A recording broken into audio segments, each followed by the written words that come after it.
This video is the first in a series on the 33 Strategies of War by Robert Greene. War is the state of conflict between opposing nations, societies, or groups, and a strategy is a plan of action or policy designed to achieve a major or overall aim within a conflict.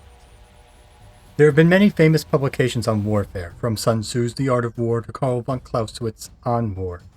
The 33 Strategies is an expansion and update to those works that came before it. This video series is not intended to glorify the violence of war, rather the strategies and examples given will encompass all manner of human conflict.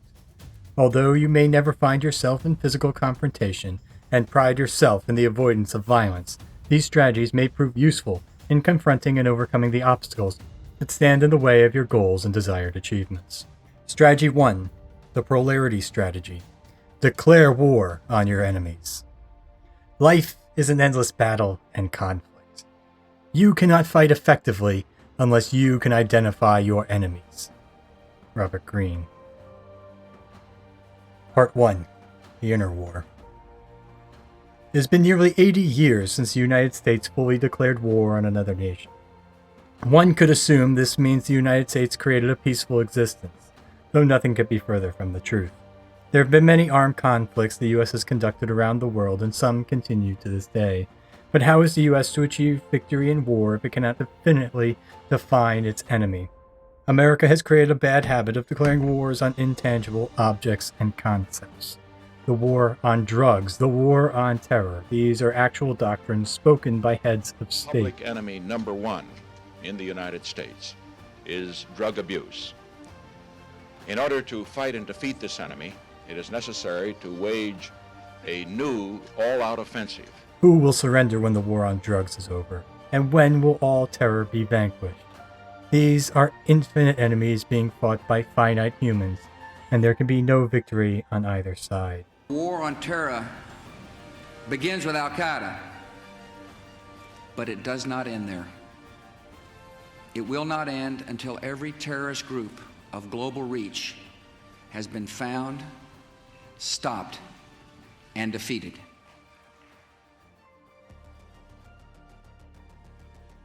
In the 1979 film The Warriors, set in a fictionalized New York City ruled by gang violence, we follow a street gang from Coney Island named the Warriors, as they travel into the city to attend a rally with all other major street gangs.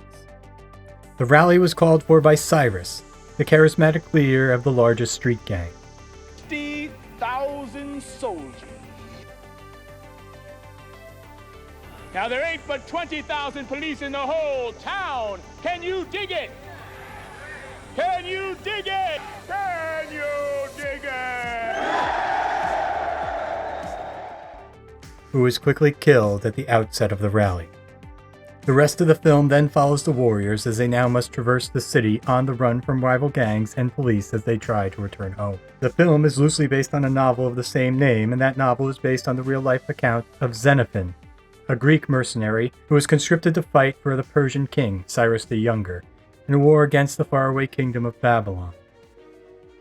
King Cyrus, much like his fictional counterpart, is killed early in the battle, and the war is over before it starts, leaving nobody to pay for or supply the Greek mercenaries.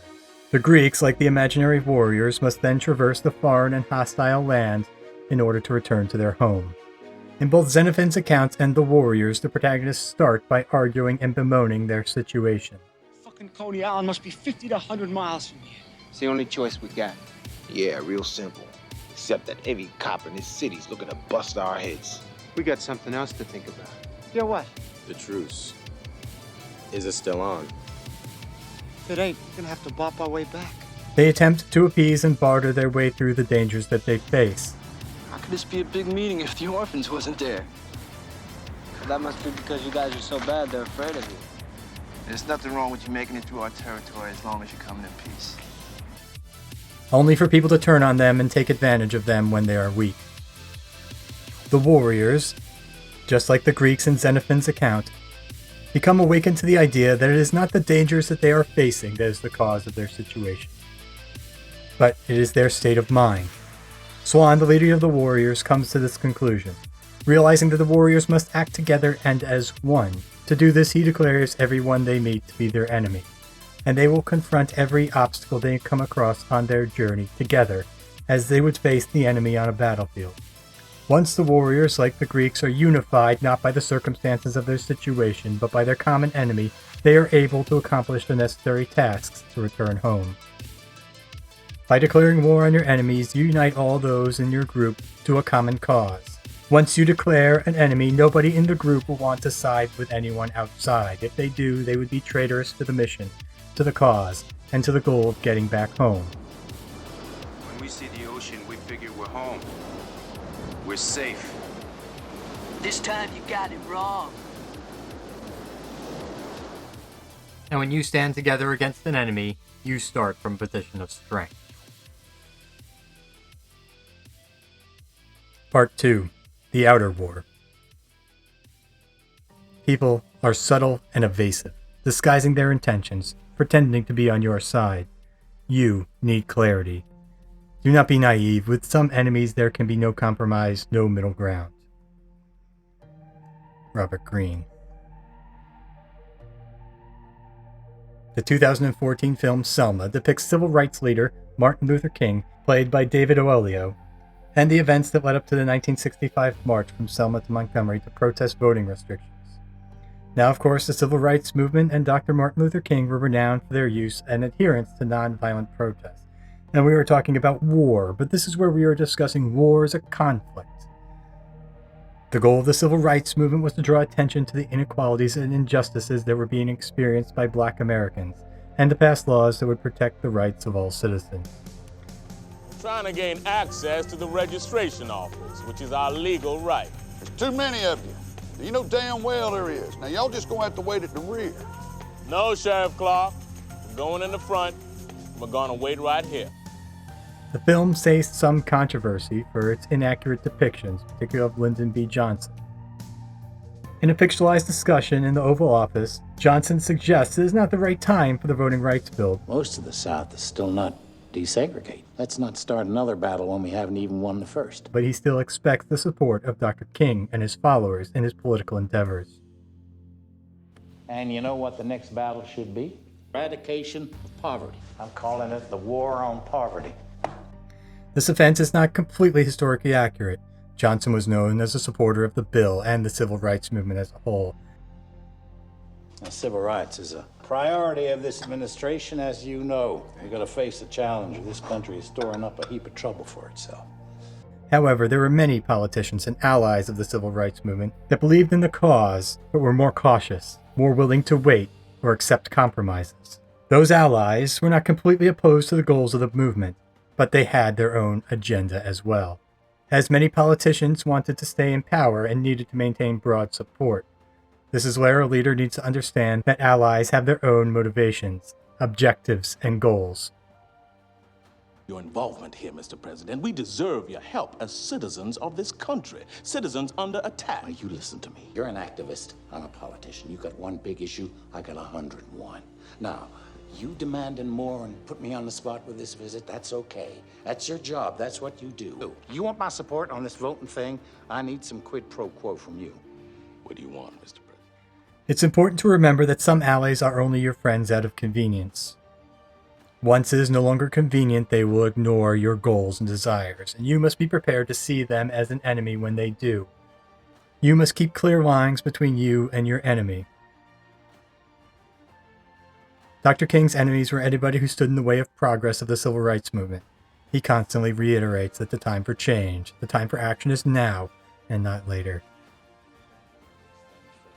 People of all colors, and I know that matters to you, doesn't it? This voting thing is just going to have to wait. It can't wait, Mr. President. Well, why not?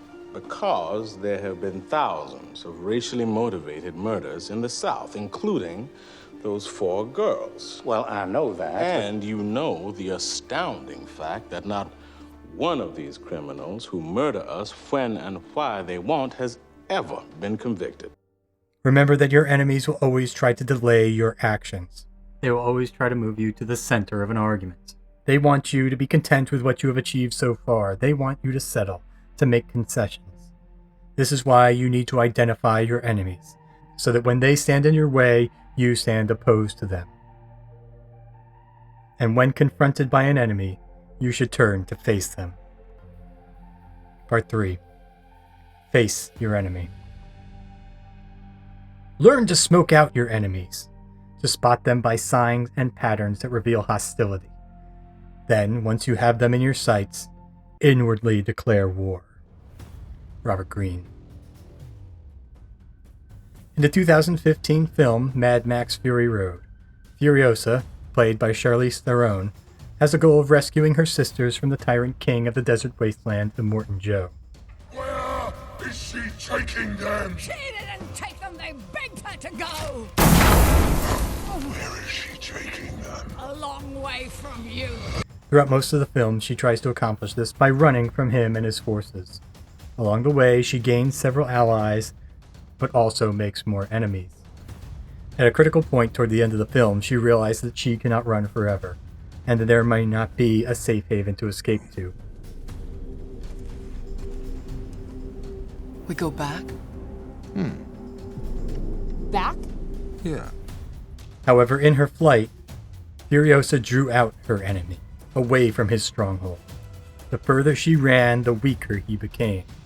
30,000 units of gasoline, 19 canisters of nitro, 12 assault bikes, 7 pursuit vehicles, the deficit mounts, and now, sir, you have us stuck in a quagmire. And when he was at his weakest, she was able to turn and face him, defeat him in battle. Remember me? And rule over his kingdom herself.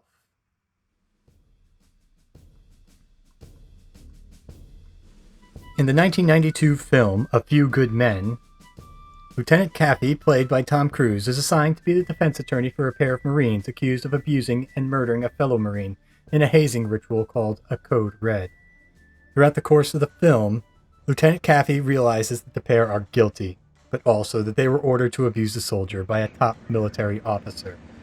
You want to ask me about Code Reds on the record, I tell you I discourage the practice in accordance with the commander's directive. Off the record, I tell you it is an invaluable part of close infantry training, and if it happens to go on without my knowledge, so be it. Lieutenant Caffey realizes that the true culprit, and thus his enemy, is Colonel Jessup, played by Jack Nicholson. Using his cunning, he is able to bring the colonel into the courtroom, where he holds no power. You want answers? I think I'm entitled. You want answers? I want the truth! You can't handle the truth. Did you order the Code Red? I did the job. Did you order the Code Red? You're goddamn right I did! He then antagonizes him, using his enemy's ego against him, and when he explodes in a fit of emotion, he reveals and incriminates himself. This does not win the case. The other men are still guilty, but the true enemy has been smoked out, and now he is facing the consequences of his crime.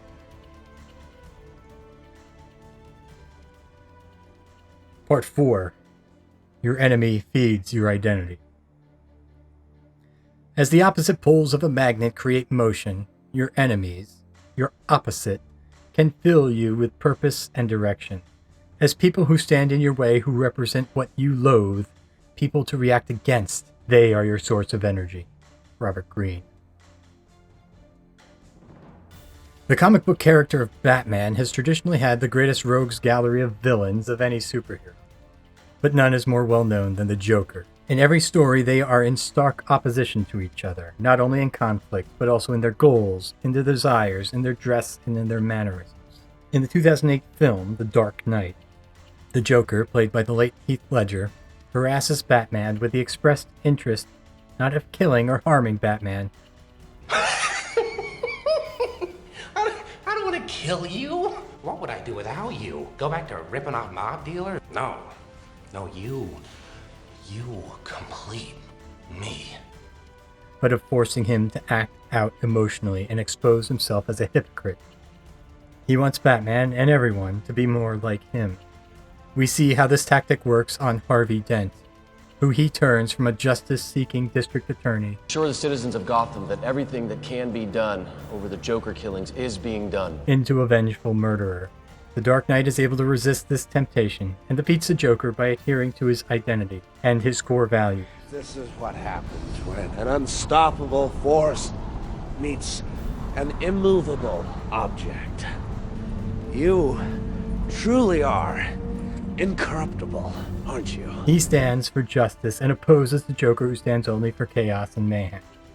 He will not use the weapons of his enemy, even when they are advantageous to him. The point here is that once you identify your enemy, make them the Joker. Work to be the opposite of them. If they are crass, then you are polite. If they are selfish, then you are selfless. If they are vengeful, then you are forgiving. If they are chaotic, then you are calm and resolute in your identity, even when it costs you dear. The reversal. Any strategy, if taken to one extreme or another, could be detrimental to obtaining goals. Just as we have seen with our examples of the Greeks and the warriors, being willing to trust any stranger you meet can lead you into traps. So too can seeing enemies all around you, especially within your own ranks. You need to be able to trust those closest to you. If you treat everybody around you as a potential turncoat or assassin, then eventually they will become just that.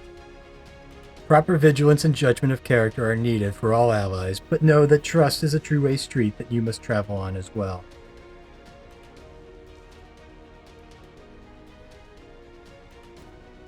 This has been a production of Minimum Effort Media. There are new video essays here on the first Friday of every month. If you would like to own a copy of the 33 Strategies of War, you can do so by using the Amazon link in the description below. I am also giving away a copy of the book with each video on the 33 Strategies of War I release between now and December of 2022. All you have to do to enter is be a subscriber with notifications turned on, like the video, and leave a comment below. I will pick the comments at random from each one of my videos, and I will post the winners on the first Friday of December. You can reach out to me at The Lazy Stoic across all social media. Thank you for watching.